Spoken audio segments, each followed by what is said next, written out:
Lunarium is a brand new hand-drawn isometric action RPG launching for PC via Steam on July 20th, being developed by Lunarium Game Studio and published by Imperfect Games. Lunarium beautifully balances narrative depth with challenging and dynamic combat encounters appealing to action and RPG fans alike, said Lunarium Game Studio director Ji Xiang in a press release. Players will finally be able to embark on this memorable journey and unfold the intertwined fates of Ave and Lune on July 29th. I just saw the trailer for this game minutes ago, literal minutes ago, and when I saw it, I immediately knew I had to do a dedicated video on it. Barely anyone knows about this game. I feel like it's gone completely under the radar.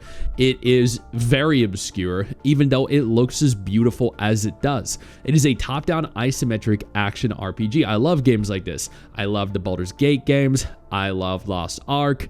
This is my jam. According to the overview of the game via Imperfect Games themselves, you're going to engage in reaction-rewarded battles as the Swordmaster Ave, neutralizing incoming attacks with perfectly timed parries and dodges. You're going to team up with the mysterious sorceress Lune and cultivate resonance points during encounters to weaken foes and synergize the character's powerful onslaughts. You're going to equip a robust selection of charms known as embroideries to gain passive advantages to turn the tide in dynamic battles, gather precious materials along the way, and enhance equipment in the temple, a blessed sanctuary granting a cozy respite from the dark and oppressive chaos enveloping the world. So it sounds very dark. It sounds very cool. And looking at the gameplay, it's fast, it's action-packed, it looks smooth, it looks really good.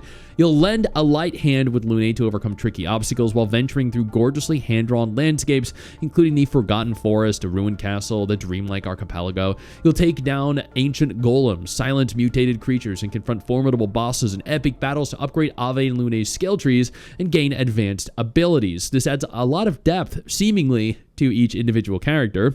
You'll explore themes of memory, self, and meaning in a compelling story of sorrow and resolute determination. You know, there's nothing better, more appealing to me than absolute and utter depression. You'll trace the lost origins of both the protagonists, discovering the hidden truth behind their converging paths to reach two memorable endings. It's actually very cool. I love games that have multiple endings. Hopefully it has some semblance of replayability, accompanied by a thematic, evocative soundtrack. I then proceeded to navigate on over to the official Steam page because I was curious what it said. To save their dying homeland, the characters must embark on a perilous journey into the unknown across multiple worlds and must overcome countless trials while piecing together the ancient secrets of the realm and ultimately uncover the truth hidden within themselves. The characters look very cool from what I can see here. The bond of Starfarer and Knight. You'll play as Ave, a light-armored knight, and journey alongside Lune, a flaxen-haired girl with mysterious powers. Together, you set out to save a world on the brink of collapse. Sword and magic echo between them as they fight side by side, weaving a bond that belongs to them alone. Then they go and show the play styles of both characters. Here you have Ave, an agile knight, skilled in close quarters sword combat. This is probably going to appeal to me. I do love me some fun close range melee combat, utilizing precise dodges and well-timed parries, turns enemy attacks aside and strikes back. She's the party's blade and the one who stands at the front when danger closes in. And then Lune is a girl who wields mysterious magic. This is, I hope this game is multiplayer compatible. I think this would be a brilliant game to include multiplayer in. She weakens enemies, enhances Ave's attacks, and can break through obstacles in the environment. She's an irreplaceable source of support and the key to moving forward. So that pretty much right there is Mrs. Styx in a nutshell. So for me, like, Mrs. Styx is a phenomenal support. And that right there, that pretty much, yeah, describes her, and that describes me. This is going to be a phenomenal co-op game if it is co-op compatible. Please, God. You can adjust the combat style through embroidery, the skill tree, and cloaks, building a flexible progression system for different ways to fight. Different cloaks have different appearances and ability effects. You can choose between different cloaks to match your preferred way of fighting.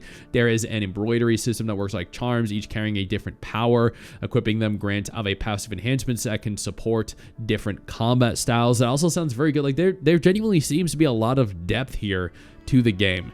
Realm beyond the unknown. Step into the unguarded temples, the ruins of fallen kingdoms, and churches shrouded in dark mist. Each area has its own atmosphere, terrain, and combat rhythm. Explore forgotten lands, observe your surroundings, learn the mechanics, and press onward through a journey filled with danger. Yo, I don't mean to interrupt the video, but I need to take a moment here to thank all my incredible patrons over on Patreon whose support continues to allow for me to do regular videos like this every single day on this channel. Thank y'all so much, including our YouTube channel members.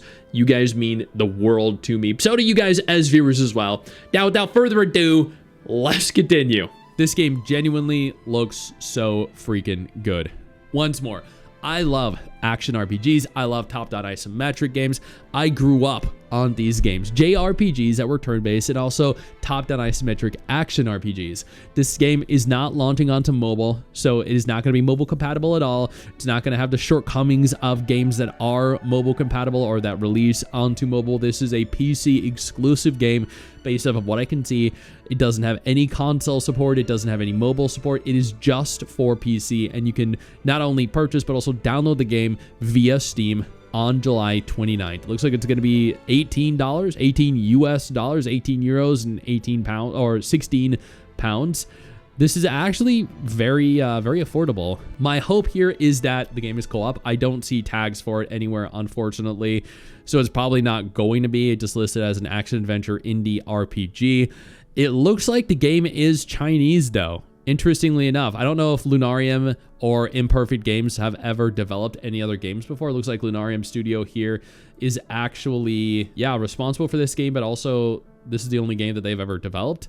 And it looks like Imperfect Games have published Super Immune, which has 11 total reviews, Chivalware, which has not released yet, Chivalware Demo, which has 21 positive reviews. So they do not really have much under their belt. But you know what? That's okay. I'm willing to, at the very least, try this game out. Looking at the images here, it looks good. It looks genuinely beautiful. I love hand-drawn games. I come from an era that had a lot of hand-drawn backgrounds in games, and I love Bravely Default when it released, more recently, like in the last decade or so. This game, it just looks beautiful, and I'm very excited to see it pan out. Looks like there are NPCs, and it looks like it has a very dark, messed up story. It has very gruesome combat, and it's going to be a ton of fun to play. Is it going to be the best game of the year? Probably not. But you know what? That's okay. Not every game needs to be. This game looks good. It's cheap and affordable. It's not a mobile game. It's just, it's going to be a game that you can just waste some time in. And honestly, this month doesn't really have that many games that you can do that in. If you're interested in trying the game out, again, it is going to be available via PC on Steam. And that's it. So go have fun. Worst case scenario, you try it out for an hour or two, don't like it, and refund it. But best case scenario, this is a new indie game from a Chinese studio that you can enjoy, joining a slew of other incredible Chinese games that have released over the course of the last several years. Seriously, China is absolutely dominating right now. Asia is knocking it out of the park.